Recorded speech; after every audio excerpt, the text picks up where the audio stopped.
is brought to you by Head Start Basketball. The money part of it and really having to grow up and deal with those things, it wasn't there. And there's a lot of coaches that complain about NIL and you can't develop people anymore. You can't develop players anymore. It's just not true. You got to develop them differently. They have different things going on now than they did before. Yes, you might not have that player for 4 years the way you used to, and it's not just focused on basketball. Now you actually have to care about their whole life. Ben Witherspoon is entering his first season as a men's basketball assistant coach at Mercer University. Previously, he was an assistant coach under Johnny Dawkins at the University of Central Florida for 2 seasons beginning in 2022. Prior to joining the UCF men's basketball staff, Witherspoon spent 3 seasons from 2019 to 2022 as the head men's basketball coach at Dr. Phillips High School in Orlando, winning a state championship in 2021. Before his tenure at Dr. Phillips, Ben enjoyed 2 stints at Montverde Academy as an assistant coach in 2013-14 and 2018-19. In 2013-2014, he helped coach a team with current NBA players Ben Simmons and D'Angelo Russell to an undefeated national championship season. Witherspoon was also the head coach at Cypress Creek High School in Orlando from 2016 to 2018.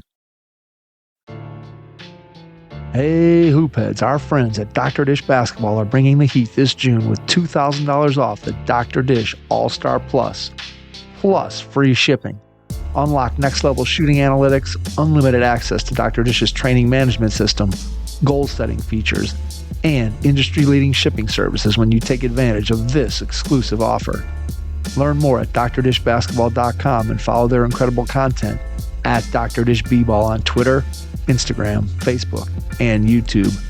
Mention the Hoopheads podcast and save an extra $300 on the Dr. Dish Rebel, All-Star, and CT models. Those are some great deals, Hoopheads. Get your Dr. Dish shooting machine today.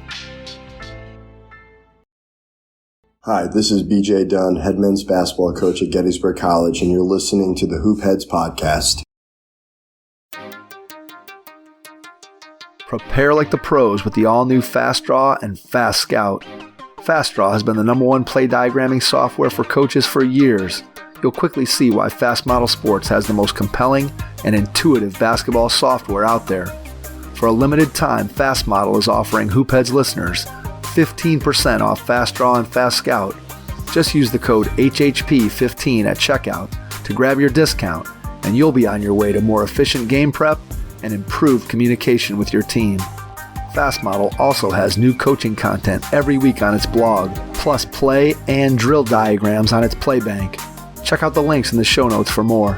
Fast Model Sports is the best in basketball. Jot down some key takeaways as you listen to this episode with Ben Witherspoon, men's basketball assistant coach at Mercer University. Hello and welcome to the Hoopheads podcast. It's Mike Klinzing here without, at least for the time being, my co-host Jason Sunkel, but I am pleased to be joined by Ben Witherspoon, men's assistant basketball coach at Mercer University. Ben, welcome to the Hoopheads pod. Thanks for having me on. Appreciate it. Thrilled to have you on. Looking forward to diving into all of the experiences that you've had to this point in your career. Let's start by going back in time to when you were a kid. Tell me about some of your first experiences with the game. What made you fall in love with it? Man, so basketball is the only sport I've ever played. So start there, I guess. I moved to Florida when I was 7 years old from Buffalo, New York. And all I remember is really wanting to play basketball. My dad played growing up. I'd go to my dad's like men's league games, sit on the side and throw up shots and mess around there with the other kids. And then when we moved to Florida and I was old enough to start playing, that was the youngest league we could get in. I started playing and fell in love with basketball ever since and didn't want to do anything else. And I didn't really. I played one season of flag football, I think. And that was it. I just wanted to play basketball year round. That's all I loved. That's all I really cared about. I had an uncle that hurt his back playing football when he was younger. My mom's like, "You're not playing tackle football, so don't even ask me." So I didn't. And I didn't really want to. I just fell in love with basketball and really just never looked back. As you got older, so let's say as you get into middle school and high school, what do you remember about how you went about getting better as a player? What did you do? Were you playing pickup basketball? Were you working in the gym by yourself? Just what was your process for trying to become a better player? Yeah. So one thing, it was a lot of pickup at that time. Obviously, today is heavy trainer based, and kids are doing that, and that's a great thing to have somebody dedicated to you. We did not have that, and I kind of had this dichotomy of my basketball life. So in the city I grew up in called Ormond Beach, Florida, in the rec league over there, I was the best player in that league. Just what it was. I was athletic and bigger and everything for that league. So that league, I was driving to the basket and I was scoring at the basket and kind of doing what I wanted to. At school, I went to school in Daytona Beach. I was not. I was a smaller kid. I wasn't even close to being the best player because also, I mean, my mom skipped me a grade when I moved to Florida. So Okay. I was a year younger than everybody in my grade. So at school, I was smaller. I had no choice but to be a good outside shooter. So all day PE and all day when I was playing with the kids at school, I was shooting. Rec league at night, I was better than those kids, so I was driving the ball to the basket. So that was one thing that I kind of had is I worked on different parts of my game depending on where I was. I had to figure it out to be successful in different places. And then, as far as what the individual skills look like for me at that time, it was, and this is really what it was up through high school for me. It's what am I uncomfortable doing? Whatever I was uncomfortable doing, I would go to the gym, me and my best friend, and we would just get rep after rep after rep of doing that until I felt comfortable doing it enough in pickup. And then when it felt comfortable enough in pickup, it was good enough to do in games. So that was kind of the process for me. It was just, if you're uncomfortable with something, work on it, do it over and over again. And then at that time too, it was basketball camps were the big thing, right? So my dad would send me up to camps up and down the East Coast, Shooting Stars camp. I went to camp at Temple. I went to John Wooten's camp, all these different things. I went to the University of Florida, and you would get the workout books there. And those workout books were like a golden ticket for us because that's all we had. We didn't have YouTube. We didn't have individual trainers. We didn't have that stuff. So it was like, now I got this workout book from this camp and I'm the only one that has it because, me and my friend went up there and everybody doesn't have it. And it was kind of what we used as a guide to do our work in addition to, things that we were uncomfortable doing. Yeah, it really is amazing when you think about just from a training standpoint. I think about this all the time, and I'm a lot older than you. And when I was growing up and playing and similar, I was going to playgrounds and whatever. And then I would always kind of just do the same workout. Like I had next to zero creativity in terms of what I was doing. And I look at all the things that players can do today and just the myriad of places that they can go and resources that they have to be able to, hey, let's do this drill or let's work on this skill, but do it in a slightly different way. And I think back and look, there's something to be said for monotony and repetition to some degree, but I look back on it, I'm like, man, how did I not just completely get bored with doing? I had like 2 workouts, my solo workout. And then if I was lucky enough to have somebody to shoot with, I'd do that workout. But obviously, again, you going to those camps and being able to get the drill book and sort of having that leg up of, hey, now I got some other things that I can work on. It's interesting just how the evolution of player development sort of, again, for a player on their own working and trying to get better and what that looks like and just how that's morphed over time. And then when you think about yourself as a high school player, what are 1 or 2 of your favorite memories from playing high school basketball? Do you have any that stick out on, off the court? Just what do you remember? Man, so first 2 years I went to Atlantic High School in Port Orange, and I ended up transferring to Seabreeze High School, which is where all my friends were growing up. So first memory there is being able to play with a childhood best friend at the same school and guys you grew up playing with. That was great. And then biggest one, is Seabreeze was awful. like leading up to the years before me and my friends got together and went there. I mean, they just weren't any good. So like having a winning season was a huge thing for us. It was the first winning season in 10 years for our school, beating our rival school, Mainland High School, where Vince Carter went, beating them. It was like, they're not going to beat Mainland ever.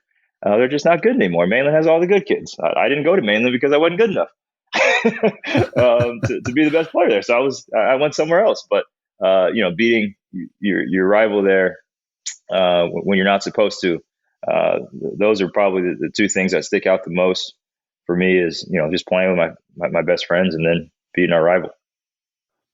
Being able to play with your friends, I think, is always something that when I think about high school basketball for myself and then for my own kids and for just the experiences that I see players having, I think that camaraderie and that feeling that you build with the kids that you grow up with and the kids that you end up getting a chance to play high school basketball with, I think that that's something that, again, you never really duplicate that at any other level of the game. College, you can get it to some degree, but I just think high school, you have, in a lot of cases, especially whether it's a public high school and you've gone with grade school gone to school with kids for a long time, there's just a special bond that you build with your high school teammates that it's hard to at the other levels. Thinking about college basketball, when did college basketball get on your radar? Was that something, obviously you grow up and basketball is your game and it's what you do. And so when did you start thinking about playing college basketball, and just what was your process for going through the recruiting? And obviously it's different back then compared to how it is today, but just talk a little about your experience and with giving yourself an opportunity to play college basketball. Yeah. So, I mean, like we talked about earlier, I mean, basketball is the only sport I played. It's the only thing I loved growing up. So, I mean, with that, you want to be an NBA player, right? So, striving to be Michael Jordan and Scottie Pippen and Penny Hardaway and Grant Hill and all the guys that I loved watching growing up. And I guess you got to play college to do that, right? So exactly. At that time, that's where kind of college basketball came into focus for me. I mean, I remember having Georgetown University pennants up in my room. That was kind of one of the places that was huge at that time with John Thompson. Definitely, a place that a lot of kids hoped and dreamed that they'd be good enough to go play for. And striving to be a college basketball player was really my whole life. Everything was centered around that. Getting that scholarship, wanting to be a college basketball player, and the very small percentage of guys that got to do that became my life. So that time, obviously AAU was not huge. There was one AAU team in all of Central Florida.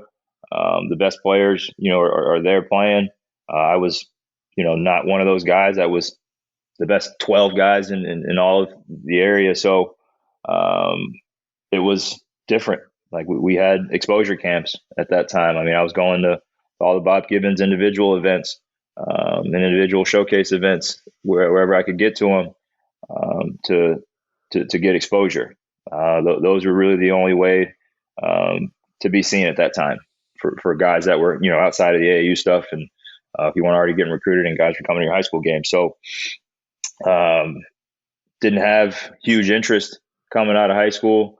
I was unsigned until the spring of my senior year. And I went and played at a Bob Gibbons event at MTSU in Murfreesboro, Tennessee. I made a play where I blocked a shot on one end, I glassed a shot and dunked it on the other end. And the coach from Lipscomb University was there, assistant coach, my guy Sean Centers, and he told me from that play on, he watched me the rest of the day. And then things kind of grew from there. Lipscomb was transitioning; they were independent, Division I at the time. They recruited me. I had a couple Division II schools recruiting me. Obviously, everybody's dream is go Division I. So I decided to go to Lipscomb. So yeah, that's kind of how I got to play college basketball, at least to start it. Do you feel like, looking back, like how much? Because I feel like now there's so much more information available to kids and recruits to be able to kind of understand where they fit and who they're being recruited. Not that everybody's realistic about where they think they can go. I don't have to tell you that, but just I think back, 10, 15 years ago, it was a lot harder to know sort of where you stand. So how do you feel like your knowledge base was of kind of what the process of recruiting was all about? Like, are you getting to that spring of your senior year and are you still thinking, hey, I'm going to get a ton of offers? Are you starting to get nervous? Just what's your knowledge base of kind of the recruiting process like at that point? You really only had comparison to other guys is what you had. Mm-hmm. So didn't get a lot of exposure to play other people out of the area. But when I went to camps is the main thing, and where I was able to see other guys and play against other guys. There was a camp at Lander University Shooting Stars where I was able to play against other guys that, were getting recruited at Division I level. And I was in the same all-star games as them. So I'm like, all right, they can do it. Why aren't, how come I'm not good enough to do it? You know what I mean? Right. So it was, yep. That was kind of, the measuring stick we had. It was just getting out of town and seeing other guys, playing against other guys that were at that caliber. I think being able to compare yourself is certainly something. When you start looking around, you're like, man, I'm better than this guy, or man, this guy's going here and I should be able to get an opportunity. And so I completely can understand exactly where you're coming from. And then you get to Lipscomb, and what's the transition like for you, both as a basketball player and school-wise, socially, academically, just the transition from high school to college? Yeah. So it was tough for me physically, because I graduated at 17. So I'm a year behind physically. I mean, I'm 6'2", 159 pounds, and I'm going to play Division I basketball. So that was the biggest roadblock for me was just the physical part of it. I mean, I loved playing basketball. I loved being in the gym. I would play for 4 or 5 hours and not worry about it. Did I want to go lift weights? No, not really. That's not what I love to do. I love playing. So that caught up with me when I got there to Lipscomb. So that made it tough for me there. But I ended up figuring things out, as the year went on, and you go through freshman issues and you learn from the older guys there, some of the tricks that they're doing, and how come I can't get off a screen? How come I can't bring the ball to the floor? You just start figuring things out as you go along as a freshman. My freshman year was interesting because I was going to redshirt because physically I needed time. Team was struggling. I was playing well in practice. Coach wanted to pull me out of redshirt. Am I at 17 years old smart enough to look down and say, man, I need this year to sit out and get my body better? I was like, no, hell yeah, I'm playing. Let's go, coach. Like, yeah, I'm playing. Like, you brought the conversation to me. I was like, yeah, I'm playing. So I go and I play pretty well in spot minutes here and there. I remember I have just a awful game against Ole Miss. They're pressing the whole game. They're just better than us. So they're going to dominate us and press us the whole game. I turned it over 2 or 3 times in probably 5 minutes. And that was basically, ended up kind of, being my season. Only really got in spot minutes here and there the rest of the year. So went to transfer back home to Embry-Riddle School, where I grew up going to their basketball camp, knew their coach since I was a kid, grew up with his kids. My sister grew up with his daughter playing volleyball. So it was just a good situation to get closer back to home. And then I end up at a workout at Lipscomb, I end up tearing my meniscus. I was going just insane crazy. That whole year was frustrating for me, not playing as much as I wanted to play. Felt like I had improved, felt like I was doing better in practice, deserved more minutes, wasn't getting them. So when that season ended, I mean, I was insane. I was absolutely insane. I was going to the gym 4 times a day. I I was going in the morning by myself and working out. I would lift with the team, do a workout with the team, shoot after by myself or with a teammate after our team workouts. And then I go back to the rec center that night and play like 2 hours of pickup. So I was just killing myself because I was so pissed off about not playing. And that's probably why I ended up getting hurt, really. So tear my meniscus, and thankfully Coach Ritter at Embry-Riddle still honored my scholarship, and I ended up redshirting the next year at Embry-Riddle, and then having a good career there. What are you thinking about career-wise during this point? Are you still just focused on, I'm a basketball player? Are you thinking about a future career? Where are you at academically? What's the process at that point? Yeah. So again, back to that measuring stick we talked about, right? So I'm at Lipscomb at the end of the year, and it's the springtime, and we've got some alumni coming back in, and they're playing pickup, and they're guys that are playing overseas. And I'm playing against them, and I'm like, man, these guys aren't that good. I can make money playing basketball. I'm playing right with them. I'm scoring against them. I'm stopping them. Like I can do this. So in my head, I'm still, and obviously I'm working out 5 times a day. So I'm like, right. I got the work better. I got the work ethic, right? I'm putting the time in. This is what it takes, right? Right. So I'm still just focused on being the best pro I can be at that point. Like that's what I wanted to do. That's all I really, cared about. So, I was still completely down that path. And then, injuries happen. I tore my meniscus, and I ended up having 2 more surgeries. I had microfracture surgery because my, cartilage was gone from the way the surgery was done. It got pretty bad for me. I sat out probably a year and a half, wasn't able to play. And then it was, throughout the end of my college career, I was fine. I was able to play. It was just getting back to be able to play the next day was work. So it was like, I don't think I'll be able to do this professionally. Yep.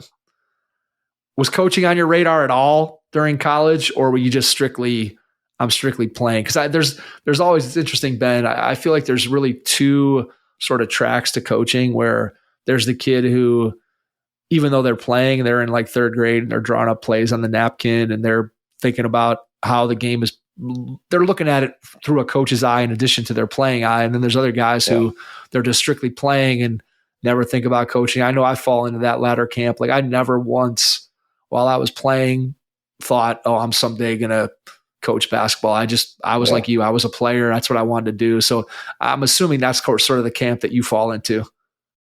100%. Never thought about coaching. All I wanted to do was play point guard. So, saw the game in a way that it was bigger than me and much bigger than me. How can the team function its best is the way that I had always saw the game. And that was as close to thinking about coaching as I had ever gotten. My college coach did approach me my senior year and asked me if I wanted to stay on staff and be a graduate assistant. Throughout my time in college, I ended up really falling in love with music and the music business. Met one of my best friends in college who wasn't on the basketball team, but he was a musician, and ended up, with paying attention to what was going on with my health. Ended up going down a path of music and working in the music business for a while. So I told coach, hey, I don't want to coach basketball. I want to go and have the next Rockefeller Records. That's what I wanted to do. So I chased that dream for a while before I got back to basketball. And what made you come back to the game? Was it something that you soured on music in some small way, or was it just the draw of basketball eventually got you back to it? Yeah. So, I was managing one of my best friends, his music career. When things didn't progress as fastly as I needed them to, and it was time to start getting other people's money involved, and I wasn't sure that I absolutely wanted to do that. I kind of saw, hey, I don't really love the music business as much as I thought. I really love my best friend, and I love building things, but I don't want to stay in this. So it was really a falling out of love with working in the music business, and then just a time where I didn't know what I wanted to do. I just loved basketball still, and I decided, hey, I'm gonna get back into coaching, get back to basketball really, and I just started coaching. I went to a middle school rec league, and just I asked them, hey, do you guys need help? Is there anybody that needs a coach? So they told me, hey, this guy needs help, and I reached out to him and said, hey, I want to coach basketball, and he said, I'd love to have you. And I just started coaching at a middle school rec league in Orlando. Was helping out, and it was a dad trying to help his son, and he was super appreciative of the time I was giving, and he wasn't a college basketball player or anything like that, so he appreciated that I was able to teach the guys some things, and I fell in love with coaching then, just because the kids really appreciated, I think, what I was bringing, and I just loved teaching. So I think that's really the time when I was like, I love this. I want to do this. Then who'd you make a call to, or how'd you go about taking that first experience and start moving it towards it being a career? Did you call somebody? Did you start looking for job openings? How'd you go about the process of transitioning to a new career? Yeah, so was working insurance during the day. So I was working at State Farm from 8 to 4:30 during the day, and I kind of recognized I want to coach basketball. How can I get that to be my career? I need to get in there. I need to start working. So I ended up seeing a post on Craigslist for a volunteer assistant at Montverde Academy. This is 2013. Actually, it's 2013. So Montverde had just really started rolling there. Kevin Sutton had gotten the program going, and then Coach Kevin Boyle came to Montverde and took things, to an even bigger level. They had just won, I believe, their first national championship the year before. So I see this post and I look up who Montverde is. I'm like, wait, what? You guys are on Craigslist looking for a volunteer coach? And this post, mind you, is like, it's 2 weeks old, I think, when I get to it. So okay. I'm thinking, man, ain't no way somebody hasn't jumped on this opportunity yet. But let me try and send the email and see what happens. So I sent an email, and it goes to Coach Boyle's wife. She responds and says, "Hey, the position, we're still looking for somebody in the position." I tell her I'd be interested, and send a resume and tell her what I'm looking for and what I want to do. She said she'll get back to me. I don't hear anything. A couple of days, I email her again. Hey, coach is really busy. I'll get back to you. Okay. A couple more days go by. Still waiting. I don't hear anything. And I just drive to Montverde. I go to Montverde.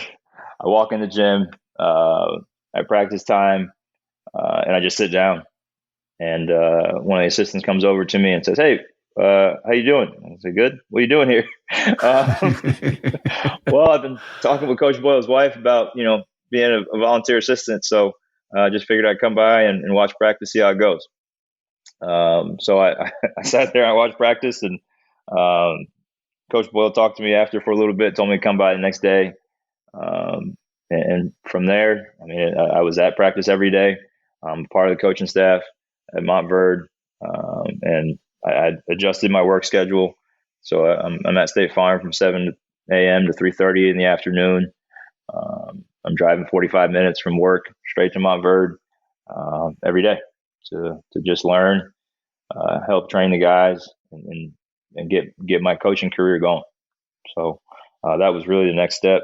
Obviously learned a ton. Coach Boyle is one of the best teachers of basketball to ever live, and has as high of an intensity and as high of standards of anybody to ever coach basketball.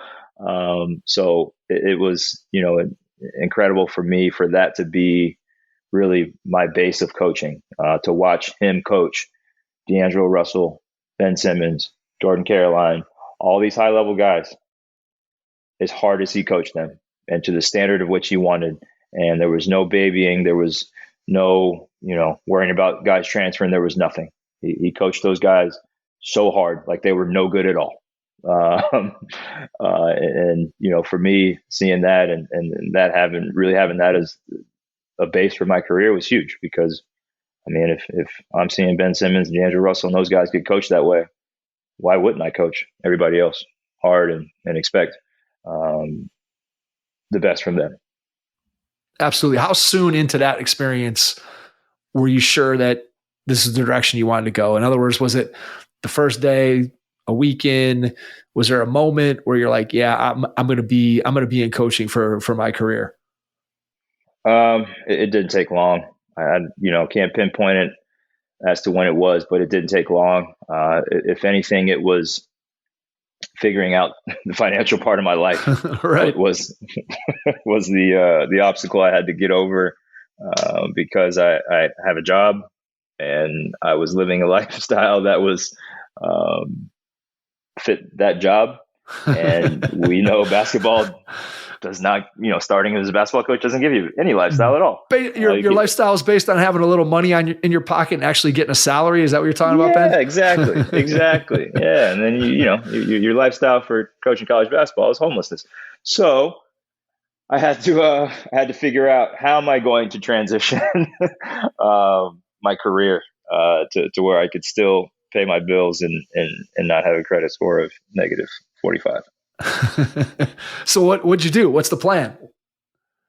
So I keep talking to Coach Boyle, and as the year goes on, at the end of the year, I tell him, hey, Coach, like, if there's any opportunity for me here, would love to transition to full-time coaching basketball. At this time, Montverde now has Montverde CBD, which is the academy, right? So there's like 100 kids or however many over there, and they didn't have it yet. So he was just thinking about starting, and it was the ground floor of it. But he was only looking to hire like one person. So he hired somebody else. So I had to move on and figure it out. Thankfully, girlfriend at that time, who is now my wife, was able to really fund my life for a little bit. She was like, she gave, so much to me, and I paid less of the rent for a little while, because I went and started substitute teaching during the day. I had my own training academy, and I was coaching. Then I started coaching high school. So the transition was, hey, I'm going to start, I'm coaching AAU. I'm going to train kids on my own. And me training kids, I then understood, well, during the day, what am I going to do? The kids are all in school. Right. I should probably just be in school with them and, be a teacher or do something. So then I started substitute teaching, which is in Florida at that time, $75 a day. So it's, not a whole lot of money. You're not getting rich. Absolutely not. Probably getting poor with just driving around the city using gas. So I substitute teach. I'm a assistant coach at Ocoee High School. And I'm training at night. So I'm doing those things, go to school, practice after school, training at a park or at Ocoee, wherever I can find, until, 7, 8 o'clock at night. And then I'm at home and I'm doing it all over again. And really those days also, I mean, I'm at LA Fitness in the morning. I have a couple kids that come before school. So I'm at 5 a.m. at LA Fitness and then school. And so that was how I was working for a while. And then Ocoee ends up hiring me as a full-time teacher. So that helped some, just for me being on campus every day. So I was a teacher and coach. And then at the end of the year, as an assistant coach at Ocoee, I get an opportunity to be a head coach at Cypress Creek High School, another school in Orlando. So then I'm a teacher at Cypress Creek High School. Well, excuse me. First year, I'm a dean, which was insane. Those jobs, insane. look, I've known lots of people in those positions, and every time I see somebody who has that job, I'm always like, man, I do not want to have that job. Even on my worst days, as a teacher, I'm like, the things that I don't want to do as a teacher are talk to parents all day and go to meetings. Man. And then I'm like a dean. Well, that's pretty much all you do. And usually you're not talking to happy parents, you're talking to unhappy parents typically. So I'm sure your experience was similar. All day. You are talking to your kid just got in a fight. How you doing? You having a good day at work? Your kid just punched another kid in the bathroom, and they set it up, and it was the whole thing. Does that sound good? Yeah. So it's hey, there's weed in the bathroom. All right, Coach Witherspoon, go get it. There's just, there's all the things of being a dean did not enjoy, and I'm running around, so I didn't have time to run my program the way that I wanted to, with all the administrative stuff. So sure. The next year I'm in the classroom, which was much better. Kids are doing work online. While the kids are doing work online, I am practice planning, watching film, scouting, running our social media accounts, doing all the things I need to do. They had a good understanding with me there. That Coach Witherspoon's here to coach basketball, and we'll allow him to be a good teacher, not a great one. So what's it like transitioning and getting your first head coaching job? What's that like, running your own program? So Sarge Sears was our head coach at Ocoee, and I'm so thankful to him for the responsibility that he gave me. So he really let me do a lot and experience a lot. He knew my aspirations were to coach in college. He knew kind of the path I wanted to go on, high school head coach to and then coach in college. So he gave me a lot of responsibility, really has pushed me to do a lot, and so thankful for him for that. So that was big. I mean, he got sick for a district playoff game, and I was the head coach of the team. He didn't do that on purpose, but he trusted me to run the practices and do everything while he was out. So transitioning to head coach wasn't that hard, really, because of all the responsibility that Sarge gave me at Ocoee.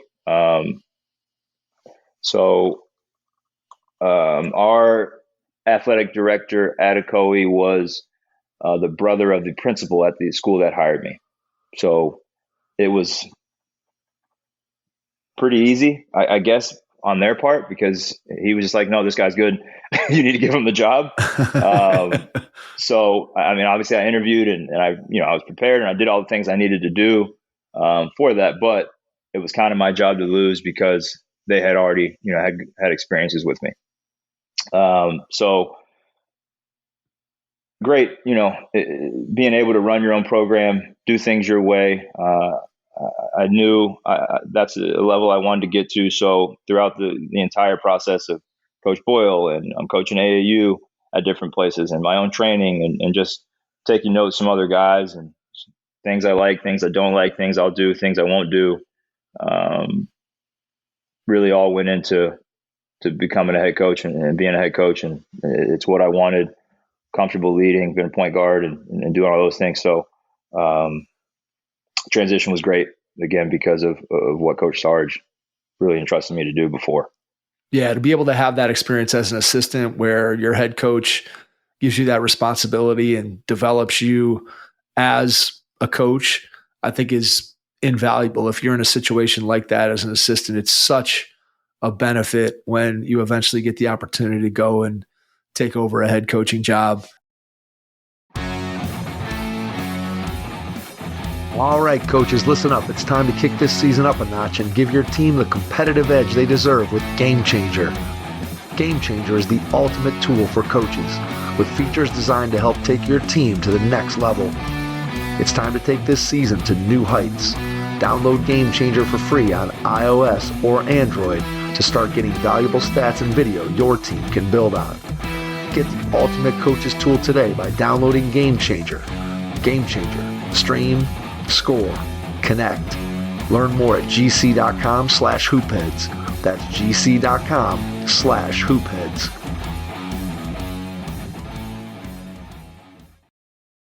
So you're there from 2016 to 2018, and then you get an opportunity to go back to Montverde. Talk about that decision. Yeah. So I thought that I could win my way to coaching college basketball is what I thought was going to matter. And at that time, so at Cypress Creek, school is a great school, but the basketball program had been very bad. They won 12 games combined the 3 years before I got there. We won 12 my first year.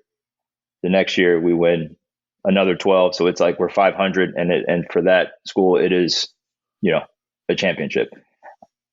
Not good enough for me, but, one turnaround program. I think we did that. So then, I'm coaching AAU also at the same time on the Adidas circuit. So I'm thinking, hey, let's see what I can get in college. I resigned from Cypress Creek, and I started looking for college jobs. Apparently, a lot more matters than winning high school basketball games to get a job in college. I mean, who would have thought, right? So didn't have a ton of success looking. Didn't like the options I had. Thought that going to Montverde would give me a good opportunity to learn more under Coach Boyle this time, do a whole lot more, make more connections with college coaches, be around high level players again. So I decided to go to Montverde to take the next step in my career, and it was an awesome year. It was. I mean, at that time, the Center for Basketball Development was fully going, so I was coaching basketball all day long. There was no teaching, in a classroom. It was basketball all day. We had a practice in the morning. Our varsity guys come in and do a skill workout lunchtime, another practice in the afternoon, and then our varsity guys would practice after school. So it was basketball all day. If you had a game with either varsity or your own younger team, you were there for your game at night. We worked hard, but it was basketball all day.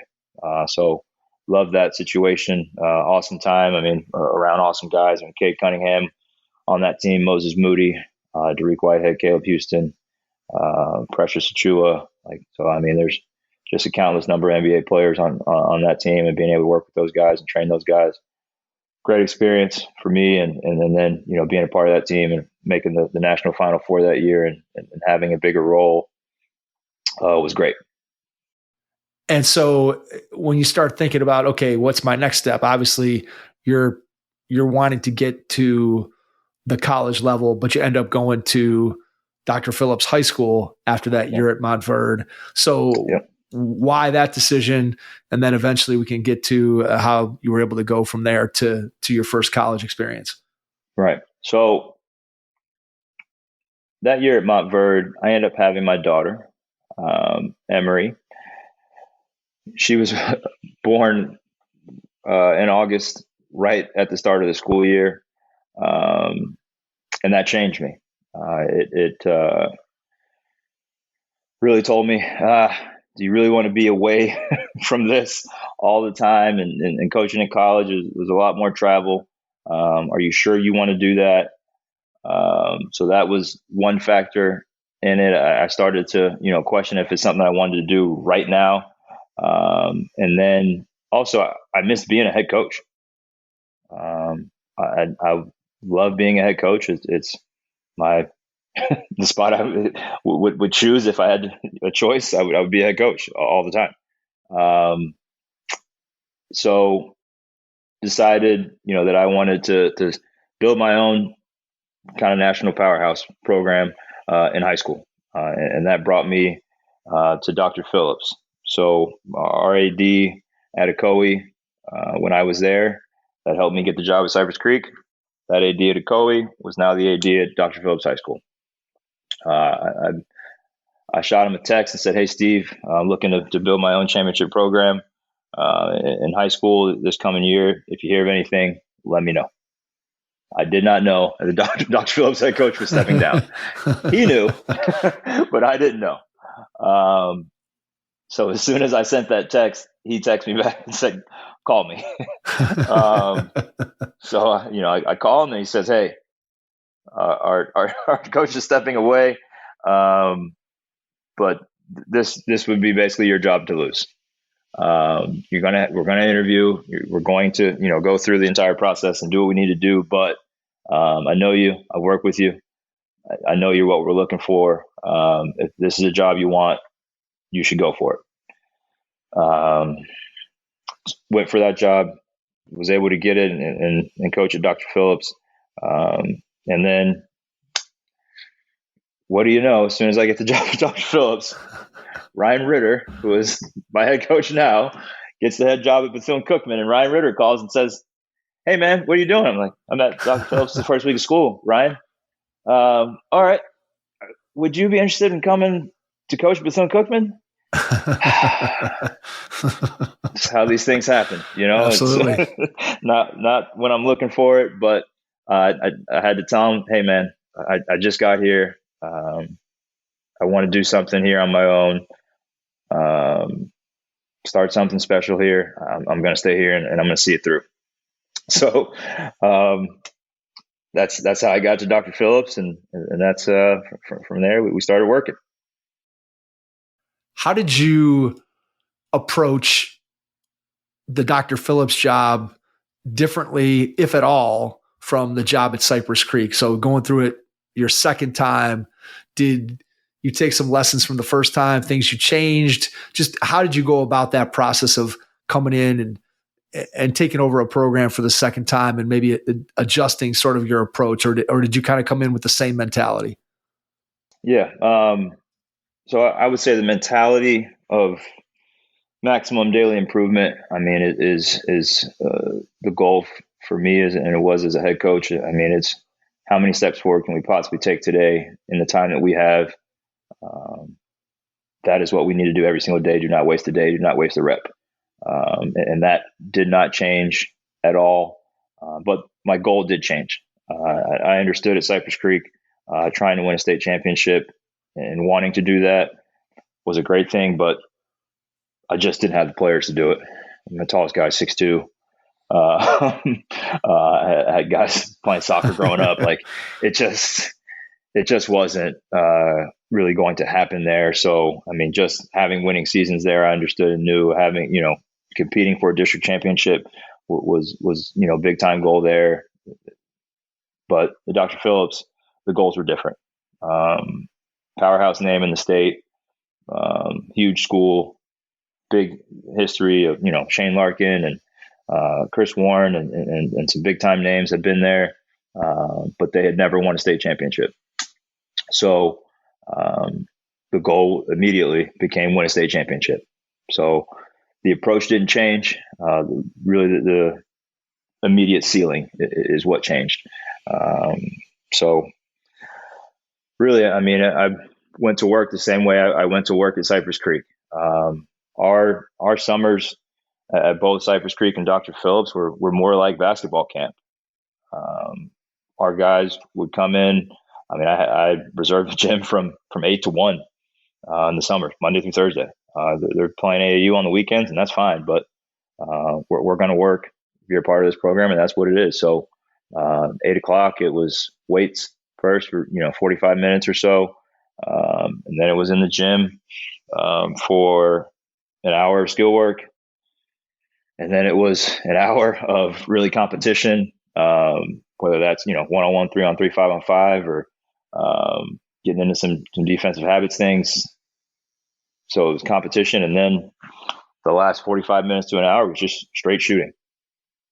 So that approach didn't change from Cypress Creek to Dr. Phillips. And we went there, and it was different for those guys because I just had a level of expectation and standards of work that were different for them.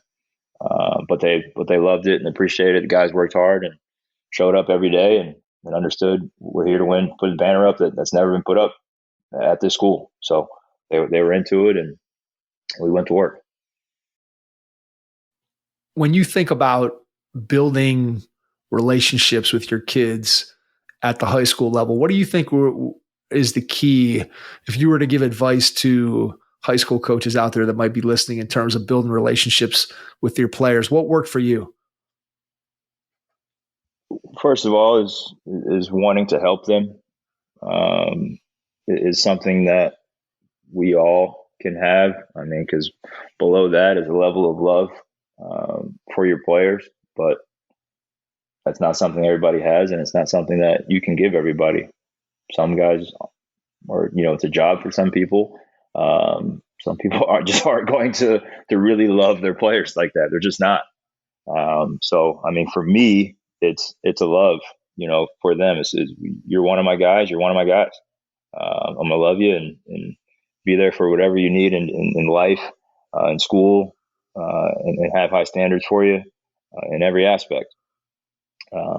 With that love comes wanting to help them, right? So I think all of us can be servant leaders and want to help the kids we're working with and in whatever way we can.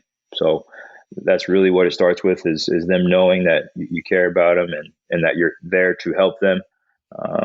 Once you really have that relationship with them, you can coach guys hard. You can hold them accountable because they know you care. But I mean, that relationship building was a big one. And a pillar of our programs was being the ultimate teammate. And that's something that starts with the players and them getting to know each other. But it really starts with me as a coach,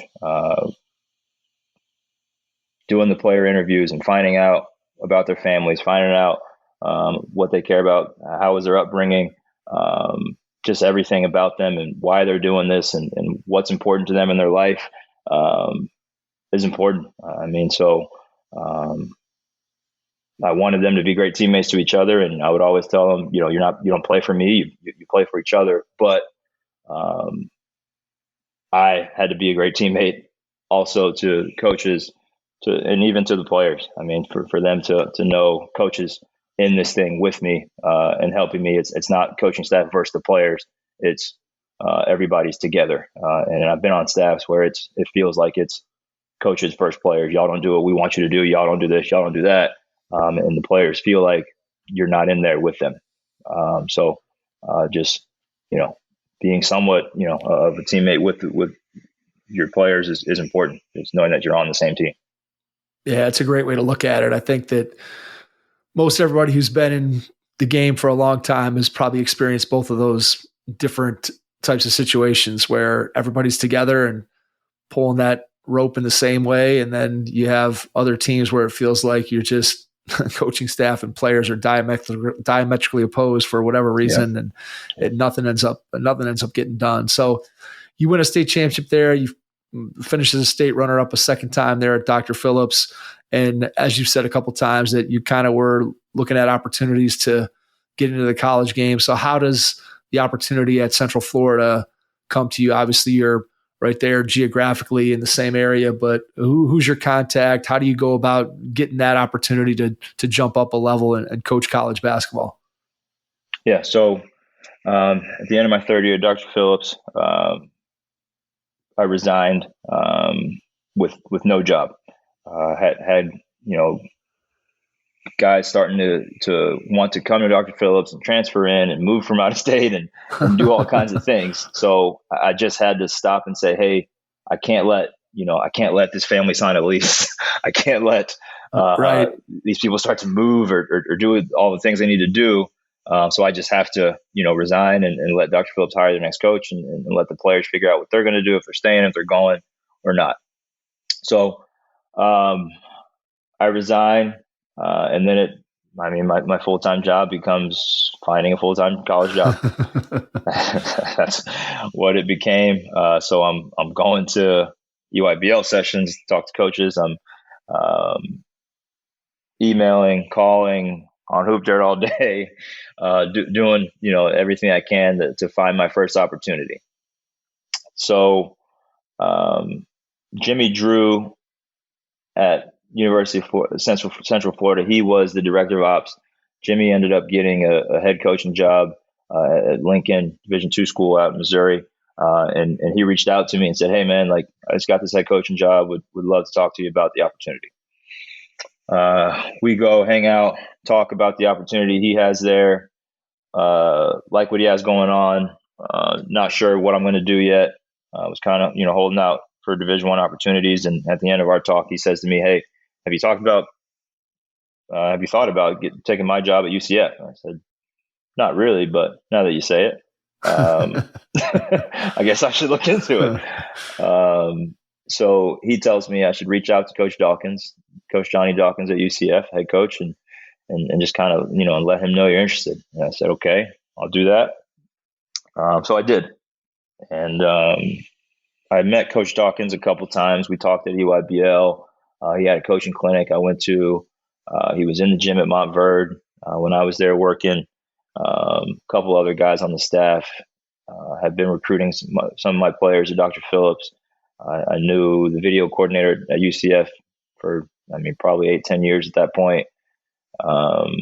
So, I had good connections within the program. I coached, in the same program as their starting point guard, Darius Johnson. So I knew his dad really well. So I knew basically the whole staff pretty well, except for Coach Dawkins. Me and Coach Dawkins just didn't have a lot of interaction yet. So it's going to sound familiar, like my first Montverde situation, but this is prime transfer portal had just kicked off, basically, of guys just going and leaving. So they are heavy in the portal in the spring, recruiting. "Hey, Coach Dawkins, love to get together and talk about your open position." "Yeah, man, sounds good. I'll get back to you here next week. We're swamped in the portal."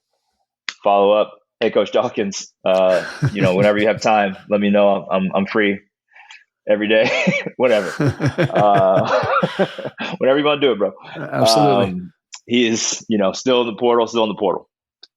So what do? I show up at UCF. I just go. So I just show up to the offices, say hello to video coordinator Jacob, Coach Johnson, and just there and just talking, letting them know what was going on, getting caught up.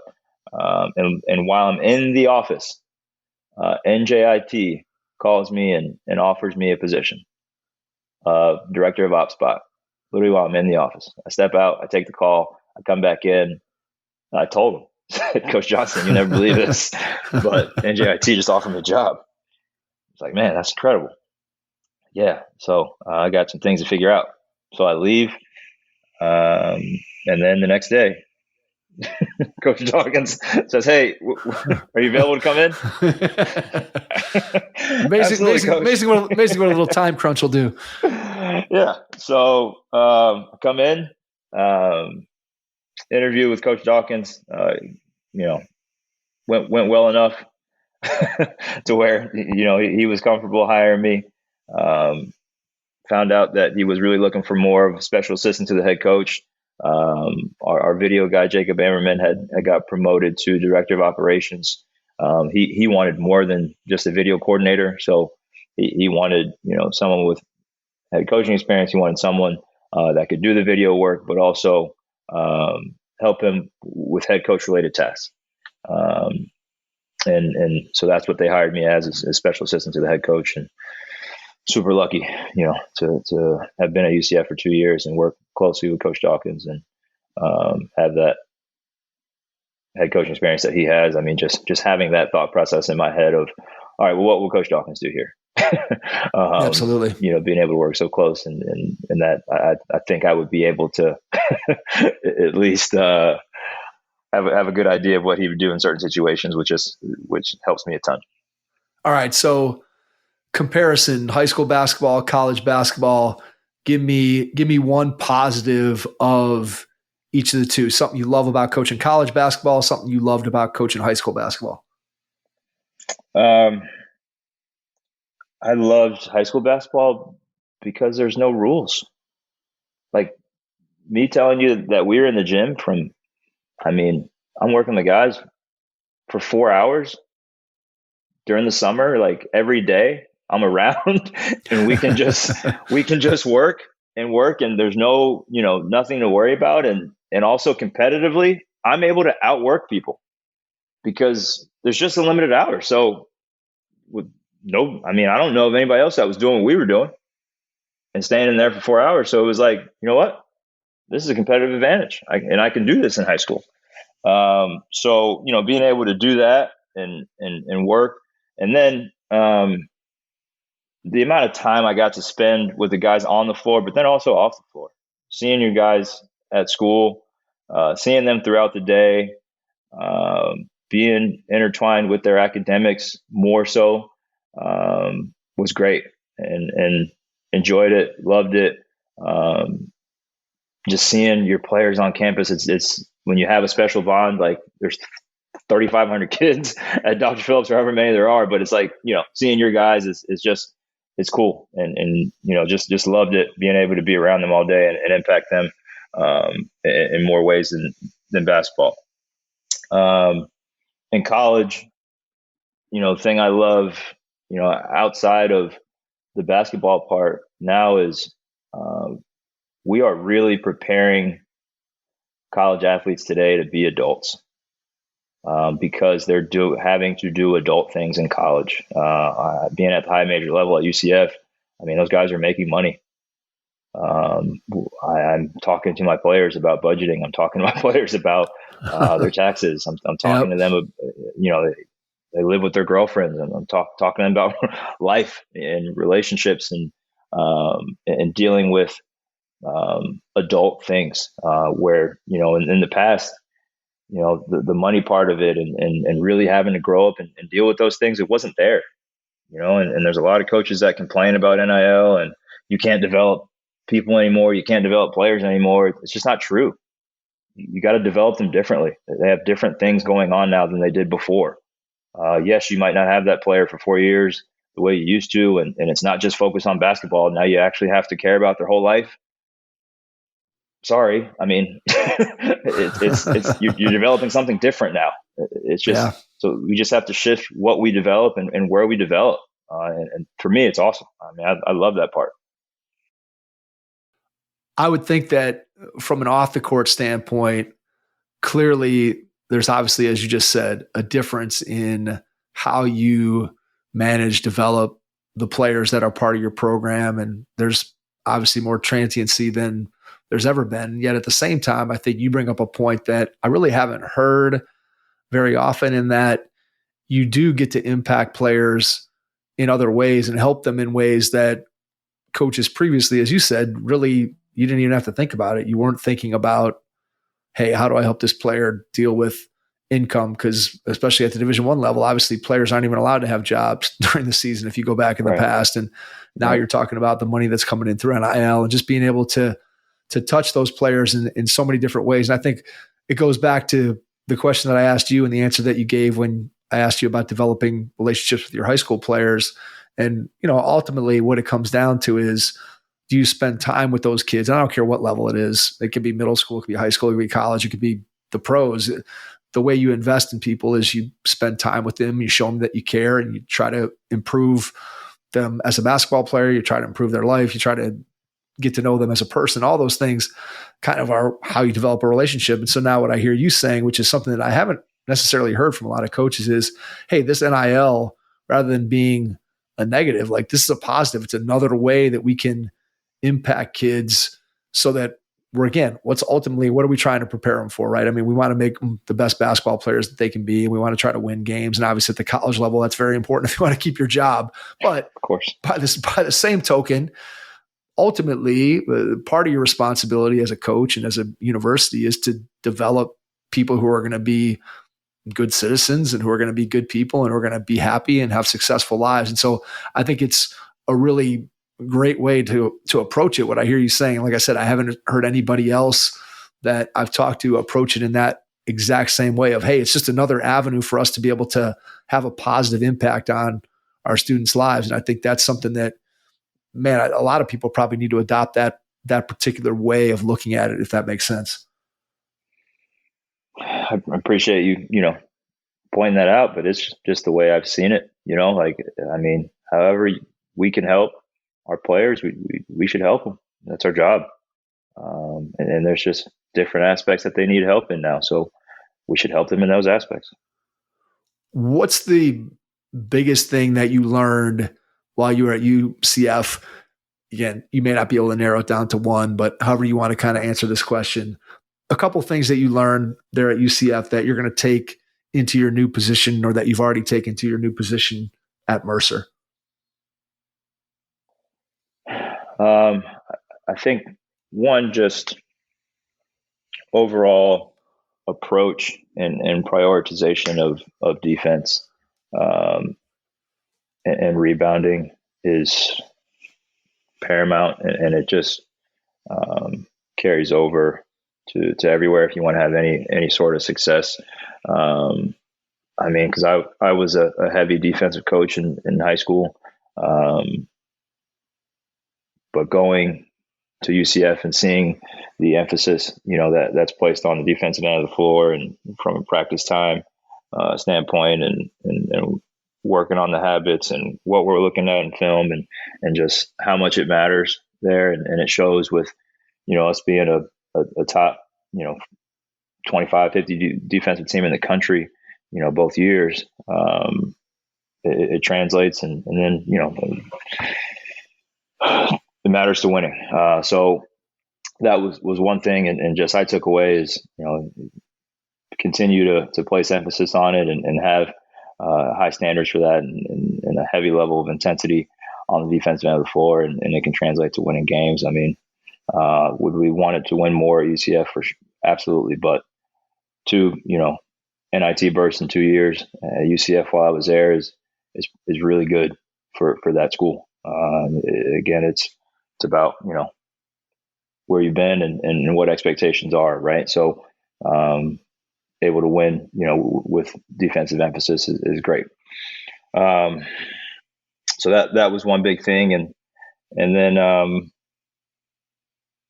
I would say something that maybe we didn't do my second year at UCF, and just recruiting in the portal, and how important it is to recruit IQ and passing. It is an overlooked skill in our game.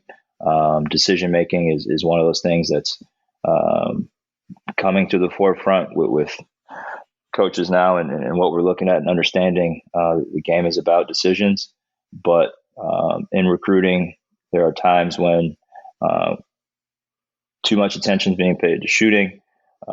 Too much attention is points per game, and just looking at stats, and it's not decision making and IQ and passing is not at the forefront. And it is something, when I watch NBA games, I am just amazed at how many guys on the floor make the right pass. Yeah. Every time. It's 5 guys on the floor that make the right pass. In a college game, you do not have that. Most of the time, there are 2 guys on the floor in a college game where you can be late on a backdoor, you can be late to a rotation because they just can't see the play. They won't hit the right guy. You can shoot a gap, and they fade it, and they just can't make that pass. NBA players are making that pass, and they're making you pay for it. Centers, forwards, whoever it is, they're making the right play. So I think, just walking, when I left UCF, it was just understanding the value in decision making and passing and IQ and recruiting is something that cannot be overlooked on the offensive end of the floor. All right, let me ask you about recruiting. So when we're talking about basketball IQ and you being able to identify that in players, how do you compare watching a player with their AAU team versus watching them with their high school team? Are you looking for different things? Obviously, a lot of times players have different roles in those two environments, but just how do you think about evaluating a player with their high school team versus with their AAU team, especially when it comes to basketball IQ? Yeah. In the AAU game, I mean, it is closer to our game as far as the size and the length and the athleticism that is all over the floor at all spots. So, it's a better judgment, point for us. Do you still get value out of, watching guys play in high school? yes. If there's a guy, that you're watching in an AAU game, may not be the primary ball handler, secondary ball screen user, that kind of thing. And you like what he's doing. You see he's making the reads in ball screen situations and reading closeouts and all the IQ things, but he just doesn't get a lot of opportunities. Track that guy, follow that guy. Then you go watch him in high school and he is the primary ball handler, right? So now I get a really good idea of what he does when he has the ball the most. Does he completely change from who he was? Is he making the right read still? Or is he super selfish guy and taking a bunch of bad shots because he's the best player on the high school team and all these reads out the window? Or is he still the same guy? Or is he even better because he gets to make more decisions and impact the game more with the ball in his hands? So it does mean more in the AAU world with the decisions because I have to see it as close as we can with the size and length and athleticism that they're going to face in college. And is it, the exact to our game? Absolutely not. Our game's another step faster and bigger and stronger and everything. But if a guy's able to do it at that level and have great feel, great decision making, the game is very slow for them at that level. A lot of times, that's going to translate to ours. It just might take some time. That's a good way to say it. I think it's always interesting to hear how coaches answer that question and just what you're looking for at each one of those different environments and how much that the AAU piece of it.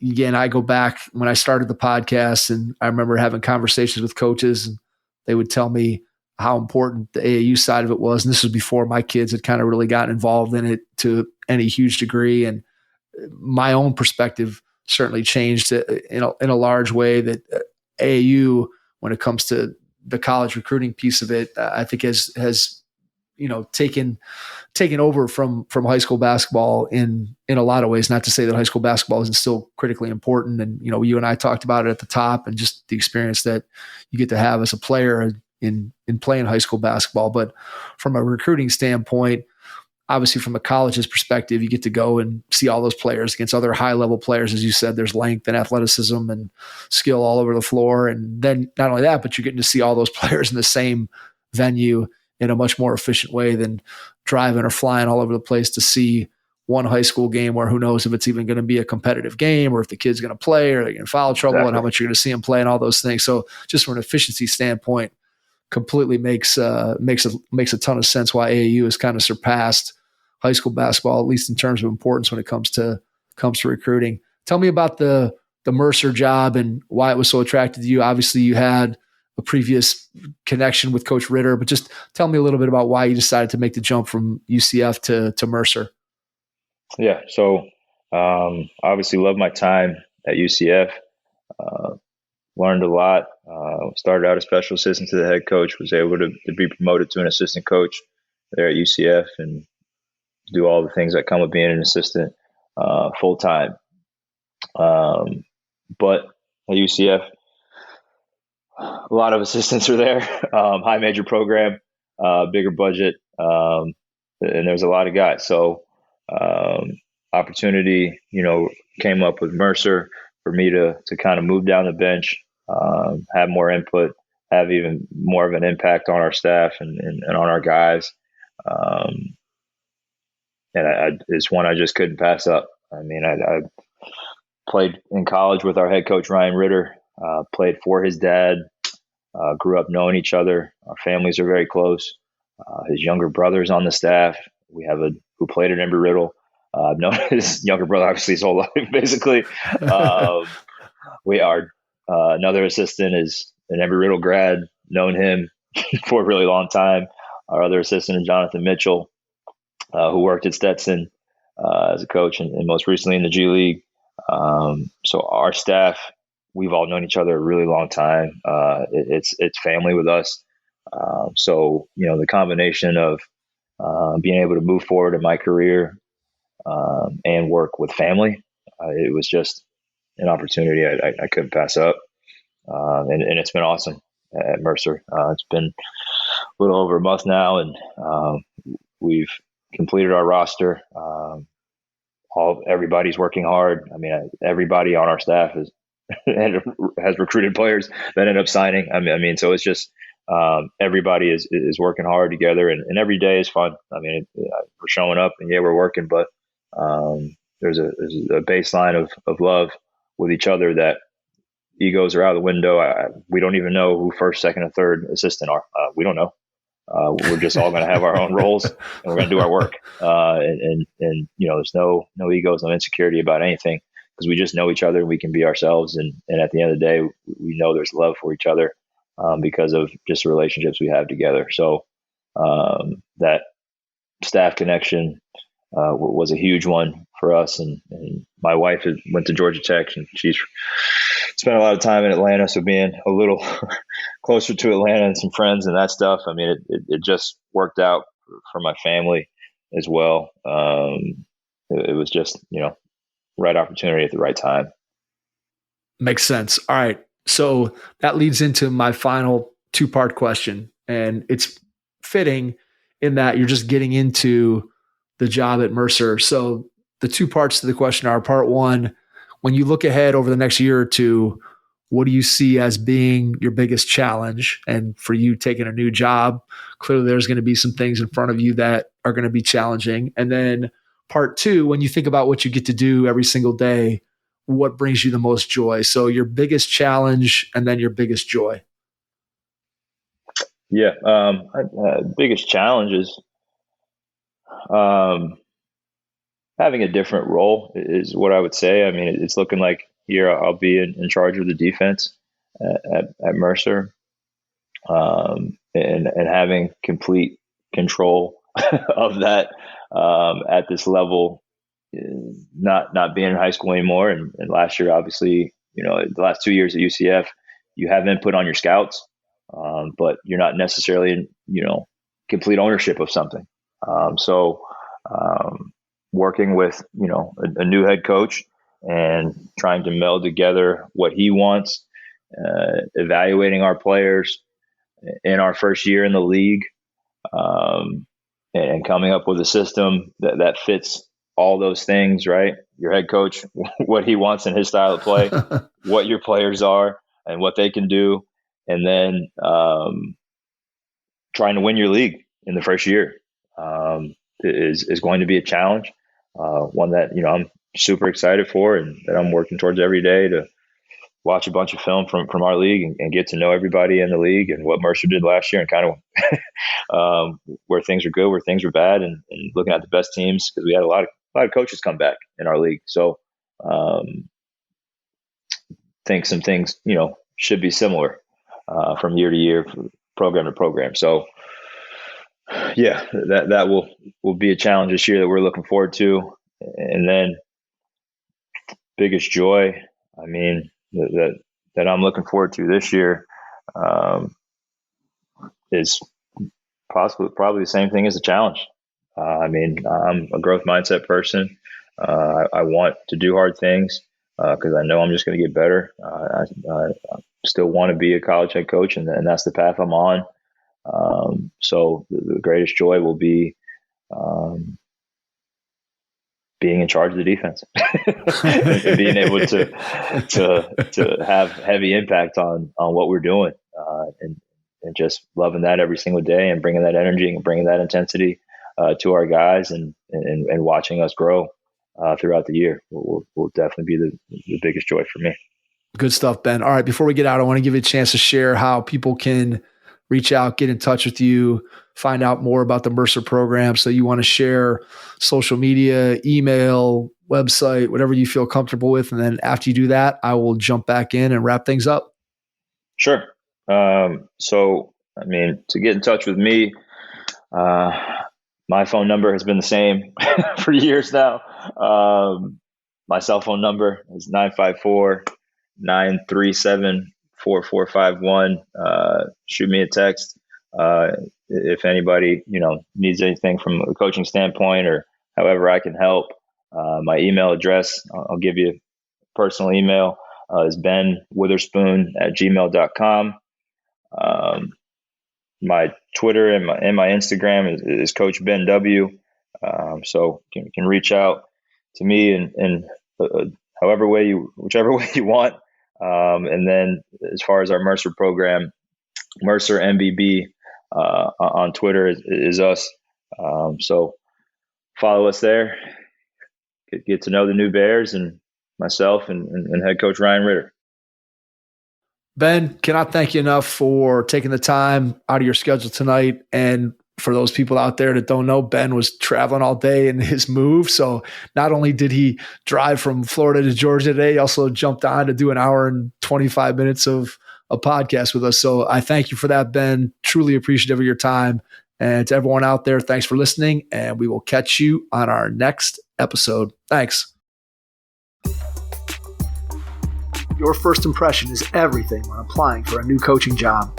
A professional coaching portfolio is the tool that highlights your coaching achievements and philosophies, and most of all, helps separate you and your abilities from the other applicants. The Coaching Portfolio Guide is an instructional membership-based website that helps you develop a personalized portfolio. Each section of the Portfolio Guide provides detailed instructions on how to organize your portfolio in a professional manner. The guide also provides sample documents for each section of your portfolio that you can copy, modify, and add to your personal portfolio. As a Hoopheads Pod listener, you can get your Coaching Portfolio Guide for just $25. Visit coachingportfolioguide.com/hoopheads to learn more.